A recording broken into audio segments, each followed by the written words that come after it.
আমি তো ছোট থেকেই বয়স্ক ছিলাম। আমি তো ছোট থেকেই বয়স্ক ছিলাম,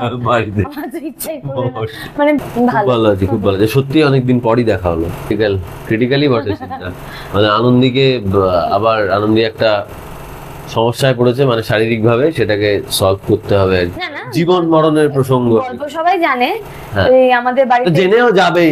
সুপায়নের বোন এসেছে, তো সে আর কি এক এক করে সবাইকে, মানে তার হচ্ছে এটাই মোটো, পুরো লাহিড়ী বাড়ির সবাইকে সে শেষ করে দেবে, মানে প্রাণে মেরে দেবে। তো এক একজন করে বাড়িতে, মানে এক একটা করে বাড়িতে অ্যাক্সিডেন্ট হচ্ছে, সবাই মেডিনেস্টে গিয়ে ভর্তি হচ্ছে। তো ওর প্ল্যান হচ্ছে মেডিনেস্টে সবাই চলে গেলে মেডিনেস্ট জ্বালিয়ে দেবে। তো এক এক করে পালা করে করে সবাইকে মেডিনেস পালানোর মধ্যে আর কি, সেটাই চলছে, সেটাই আপনারা দেখতে পাবেন। তো এই আদির কি চলছে? এই তো আদির এটাই চলছে, ওই যে সবাইকে এবার একটা একটা আসছে, প্রাণে বাঁচানোর একটা কঠিন সংঘর্ষ চলছে আর কি। হ্যাঁ, মানে লড়াই, বিশাল লড়াই চলছে। প্রাণে সবাই বেঁচে আছে, কিন্তু মেডিনেসে ক্রিটিক্যাল অবস্থায় ভর্তি আছে। হ্যাঁ, এক বাড়ির সবাই, মানে এটা খুব একটা প্যাথেটিক আর কি। একটা বাড়ি, আমাদের গল্পে এসেছে যে এখনো পর্যন্ত ওর কিছু হয়নি, আমি ছাড়া বাড়ির সবাই, সবার কিছু না কিছু হয়েছে, তো সেটা খুবই চিন্তা। তো সেটা নিয়েই আদির জীবন এখন প্রচন্ড সংঘর্ষের সঙ্গে কাটছে। হ্যাঁ, গালবাটাল। তার সঙ্গে তো দেখতে পেলাম যে সেটা দুর্গাও চলে, মা দুর্গাও চলে। হ্যাঁ, দুর্গা, একদম একদম, দুর্গা তো আসবেই। আনন্দীতে দুর্গা আসবে, এটাই তো স্বাভাবিক, এটা তো প্রথম থেকে হয়েই এসছে। তো সেরকম, যেহেতু আনন্দী দুর্গাকে খুব বিশ্বাস করে, আর দুর্গাও আনন্দীকে খুব আনন্দীর কথায় সাড়া দেয়, সেই জন্যে দুর্গাকে তো আনতেই হবে ওর ইয়ে করার জন্য, রিকভারি করার জন্য। তো সেই জন্যই আদি নিয়ে আসে দুর্গাকে, সেটাই হয় আর কি। দুর্গাপুজোর প্ল্যানিং আপাতত আমাদের কিছু নেই, তবে সেটা প্ল্যানিংটা আমরা করব ছুটি পেলে, তাই না? মানে পুজো হয়, আর হ্যাঁ, ওর তো বাড়িতেই, আমার কোনো প্ল্যানিং নেই, ছুটি পেলে বাড়ি, ব্যাস বাড়িতেই। বাড়িতে পুজোর শপিং শুরু হয়ে গেছে? আমি কিচ্ছু কিনিনি, বিশ্বাস করো, আমি একটা কিচ্ছু কিনিনি দুর্গাপুজোতে এখনো। আর তোমার ঋত্বিকদা? আমিও এখনো পর্যন্ত কিছু কিনিনি, আমার কেনা হয়নি। তবে আমার আমার জন্য আমার বউ কিছু কিনেছে বোধহয়, সেটা হলেও হতে পারে। আমি কিছু কিনিনি, শুধু বাড়িতেই থাকি, আমি বাড়িতেই থাকি, মানে আমি কোনো বাড়ি সেইভাবে প্যান্ডেল হপিং করিনি। হ্যাঁ, মানে এখানে কাজের সূত্রে যেটা হয়েছে, যেহেতু বাড়ির ওদিকে কম থাকা হয়, তাই ছুটি পেলে বাড়ি আর মামার বাড়ি দুটোই যাওয়ার চেষ্টা করি, মানে দুদিকেই। মামার বাড়ির নিচে যে পুজোটা হয় সেটা প্যান্ডেল করে হয়, হয়তো সেইখানে বড় জোর যাই, তাছাড়া আমি বাড়িতেই থাকি। আমার পাড়ায় পুজো হয়, আমি পাড়ার পুজোর প্যান্ডেলেই থাকি আর কি। প্যান্ডেল আমি এক সময় হয়েছে, এক সময় করেছি, যখন কলেজে পড়তাম, স্কুলে পড়তাম, 11-12 কলেজ লাইফ, তখন কলকাতায় প্রচুর চুটিয়ে ঠাকুর দেখে বেরিয়েছি, বেহালা থেকে শুরু করে শ্যামবাজার পর্যন্ত আর কি, কিছু বাদ দিইনি। তো এখন একটু বয়স বাড়ছে, তো আর ভিড়ভাট্টাটা এখন আর ওটা হয় না আর কি, ওটা এই এনার্জিটা নেই বলা যায়। আগের যে এন্থুটা ছিল, যেটার জন্য পাগলামি করে বাড়ি থেকে বেরোনো, সেই বিষয়টা আসছে। এটা বোধহয় আমার বয়সের সঙ্গে সঙ্গে সবারই হয়, এটা খুবই স্বাভাবিক একটা বিষয়। তো এই আর কি। আমি তো ছোট থেকেই বয়স্ক ছিলাম, আমি তো ছোট থেকেই বয়স্ক ছিলাম,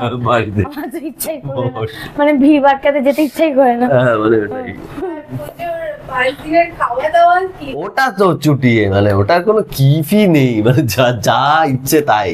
আমাদের মানে তখন ওই 4টে দিন পুরো একদম, 4 দিন পুরো বিয়ে বাড়ি, কারণ ঠাকুররা আসেন যারা রান্না বান্না করেন, মানে হিউজ হিউজ।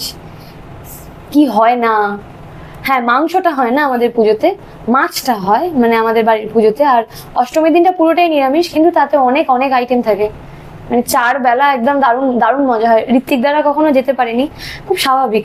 বলি হয়তো আমি সবাইকে যে হ্যাঁ হ্যাঁ আমার বাড়িতে পূজায় আসবে, কিন্তু আমি এটা জেনেই বলি যে ওরা কেউ আসবে না।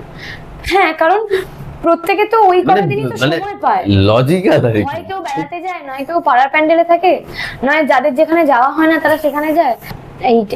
নতুন টাইম নিয়ে সোশ্যাল মিডিয়ার রেসপন্স দেখো, ওনারাও প্রচার করেছে। আমি একটা জিনিস, আমি জানি না, এটা আমি খুব বায়াসড হতে পারি অডিয়েন্সের প্রতি, কিন্তু আমি বোধহয় তাই, বা যাই হোক, আমি না দেখেছি, মানে এরা স্লট নিয়ে খুব একটা মন খারাপ করে না, মানে যে ইস দেখেছো এই স্লটে দিয়ে দিল না, মানে ওদের বিষয়টা হচ্ছে আমার মনে হয় যে হ্যাঁ, মানে চলছে তো, আছে তো, যে আমাদের দুজনকে খুব ভালোবাসে, দাদা দিদিরা আছে তো, ব্যাস তালিকা।